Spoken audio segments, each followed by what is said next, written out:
Hello and welcome to another update video about Ethereum. Ethereum has come down today further towards the support area I communicated in the last video today. So let's talk about the two options that we've got here. There's one bearish scenario, or let's call it short-term bearish because it's not really bearish, and one more directly bullish one. Okay, they are both part of a bullish scenario in which the idea is that the next larger rally should take us to $3,000, $4,000 plus in a very aggressive way because it would be a third wave rally. The only difference is that in one scenario, the wave 2 is not yet finished, so the wave 3 hasn't started. And in the other scenario, which is the yellow one, the wave 3 is already unfolding. First of all, which one is my primary scenario, or which is the one that I see as more probable? Well, the one that I see as more probable is the white scenario, which should see wave C come down a little lower over the coming sessions. And specifically below 2,236, ideally to 2019 and below, okay? But not lower than 1,677. But there is one important aspect I have to mention again, because we have an overshooting B wave on this chart. The C wave does not need to end below the low of the A wave. Yeah, very important. The A wave and the C wave have a Fibonacci relationship, and it might be that this C wave makes just a marginally lower low below the bullish support for the yellow scenario. Very important. It is very hard to, let's say, predict. Very, very difficult. Best I can tell you is that the 100% extension level is going to be a key level to watch.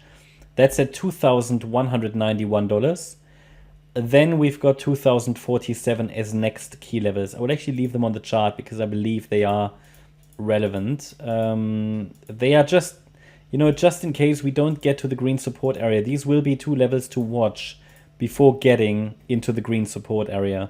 It's very difficult because, due to the fact that we have a high B wave, it is very difficult to expect, or let's say we cannot expect a clear low anymore with a high probability, because in so-called running flat patterns, which often occur in very bullish markets, this sometimes happens. It just sometimes happens.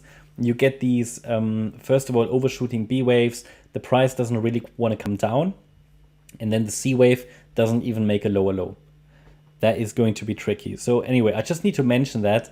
I would still prefer a C wave in the green box, but to be honest, looking at the structure, it might not happen. But at the same time, I haven't got a confirmation that a low is in place.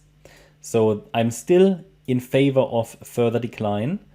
I'm still in favor of the white scenario. The challenge will be to determine where the C wave really ends.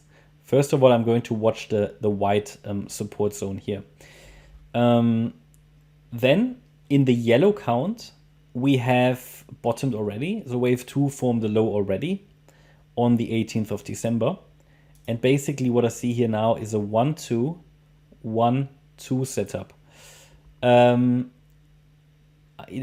probability for the following reasons. This move up is not clearly a 5-wave move. That's one issue.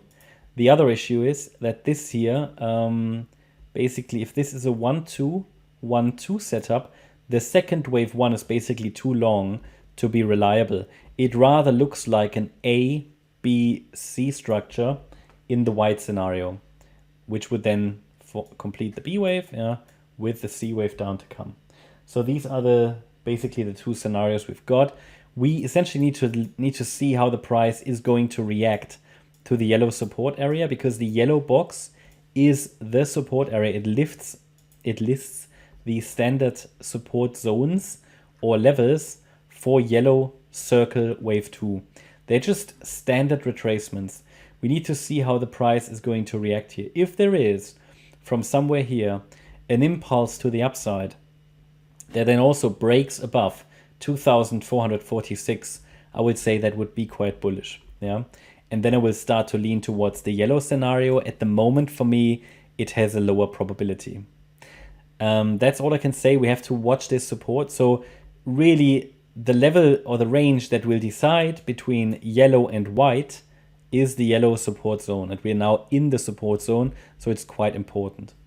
That's my update about ETH. I hope you liked the update. If you did, please hit the like button, leave a comment and subscribe. And if you really like the content, then please check out the channel membership. Also, make sure that you follow us on Instagram and Twitter for additional content.